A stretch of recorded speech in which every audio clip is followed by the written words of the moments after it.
Arrestohet 20 vjeçari që drejtonte automjetin në efektin e lëndëve narkotike.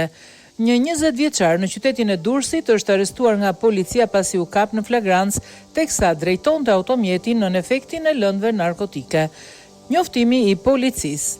Shërbimet e policisë rrugore të DVP Durrës gjatë patrullimit me objektiv parandalimin e aksidenteve dhe ndëshkimin e shkelësve të rregullave të qarkullimit rrugor, ndaluan një automjet në rrugën Petrit Llaftiu, pasi kryente manovra të rrezikshme dhe drejtuesi përdorte edhe celularin gjatë drejtimit të automjetit.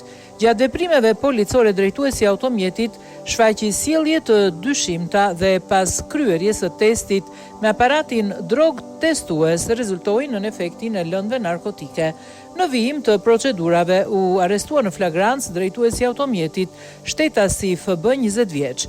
Një muaj më parë u vu në pranga edhe një 28 vjeçar në drejtimin e automjetit në efektin e lëndëve narkotike. Materialet proceduriale u referuan prokurorisë së Durrësit për veprime të mëtejshme.